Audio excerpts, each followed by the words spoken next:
I told y'all. Now somebody else need to tell y'all. Hello, you all. Thank you for coming back and clicking on the channel. My name is Vanessa. If this is the first time you've come across this face, and for those who are returning, welcome back. This small channel maybe, or it's just a person, maybe how come across, I don't know. Some people's voice just matters, then some other people's voice just don't matter. But let's take this from somebody else on a prominent stage that might be able to get through. Take a look at this, you all. I find women to be mean as hell. I'm sorry. Really? Oh my yes. gosh. Am I mean? Oh yes. Yes. Jasmine, are you mean? A little bit. Yeah, you might. I'm straightforward too. Yeah. I'm in your face and on your world, but I'm not mean. Okay. Are you aggressive? No, I'm assertive. Okay. I'm not aggressive. What's the difference? Well, first of all, your intention. Okay. In assertiveness, it's about dominion and accomplishing a particular thing. And aggressive, it's about control and getting what you're going for. Okay. And there's a difference. One comes from the head, one comes from the heart. Assertion comes from the heart.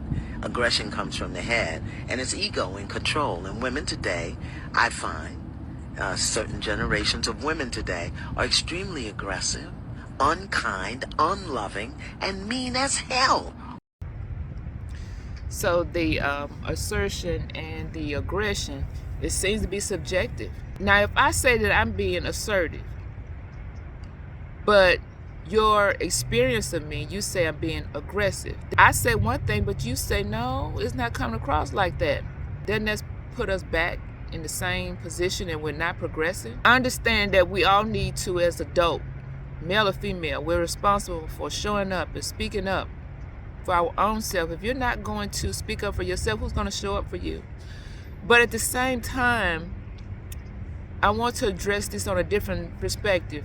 She says generations of women. Out here on these internet platforms, I hear some people say that millennials, they could be crass and abrasive and uncaring. I don't want to just put that on millennials, though. It can be. They can stand a little tapering down with how they present. But the Xers and baby boomers are not excluded. Those generations are in here too. And it's not every woman. We can't say every for any conversation. Not every woman, but a lot of women. In the Christian body is where I want to take this. It's still mean women. But they don't see it that way. I'm thinking back to the summer. Just a couple of months ago, there was this trending thing going around. Black women, you are alone in a conference room. Who do you want to walk in? A white man or a white woman? And the answer overwhelmingly has been white man. And there are a lot of white women in the comments, angry, vitriolic, that she dared pose this question, that the answer dare be men instead of women, because we want to think of ourselves as better, right? I just want to ask you, I want to invite you to this. If you are mad about that question, if you are feeling vitriolic about people saying that white women are doing as much harm as white men, where do you feel that in your body?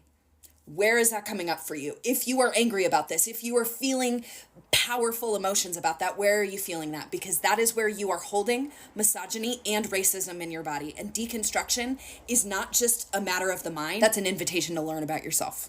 Their description was that white women can be, not all, ruthless, uncaring, underhanded.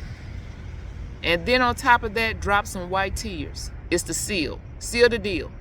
And people are definitely coming up hurt in those processes. There's not all white women. There's many that is falling into their trap. That's meanness, aggression. Then on the opposite end, you have black women that was chiming in a lot on these things. But how the black woman showing up, Christian body, a lot of chanting Jim Crow era, slavery. And what is the payoff of that? You have to be getting something out of that in the most advanced time, progressive time that you have to live in.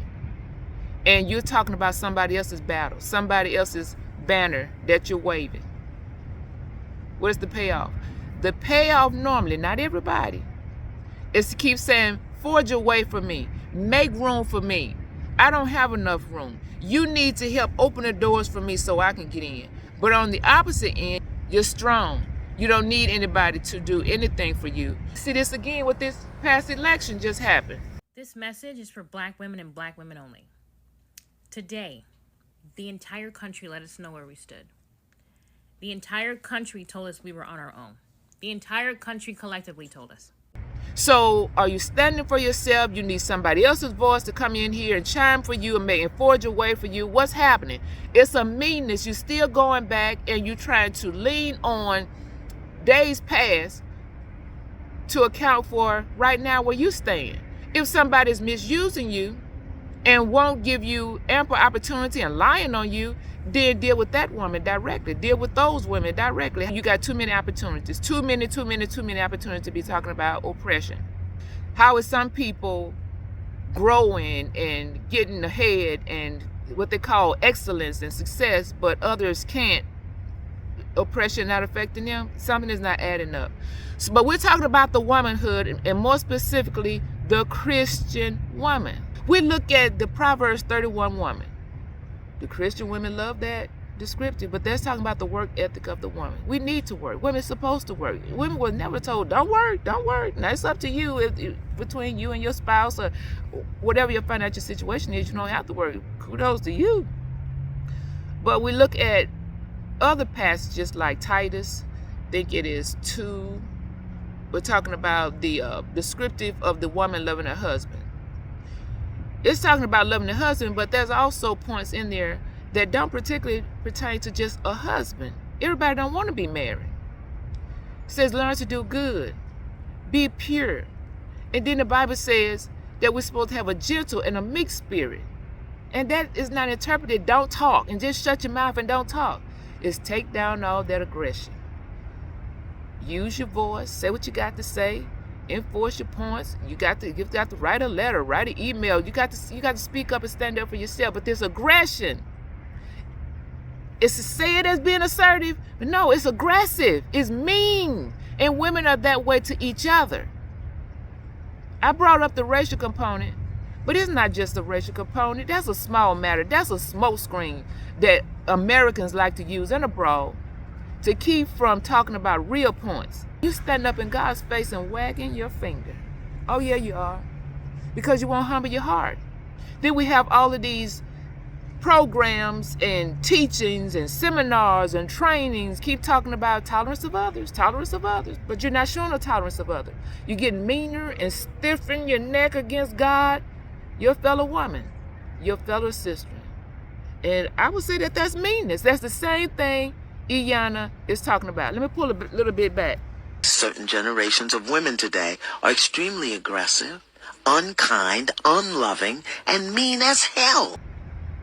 And you don't see it. It's not a particular generation. The millennials, the boomers, the Xers, but you don't have to be that way. That's not what your God called you to. Does society overrule God? If we be honest, yes, society is overruling God. You're allowing it to happen in your life. Come on, ladies, we could do better. Time can't keep marching on, and then the intellect keeps progressing and accomplishing. There's brilliant women, but the soul keeps regressing. Intellect can't touch that. You have to spend time with God and ask Him to break you. Humbleness. The ego have to soften down, bring it down. It's working to your demise. It's awful. It's stinky. It's nasty. I hope that Iyanla can have an impact, or somebody else. It's got to keep being said. Take care, you all.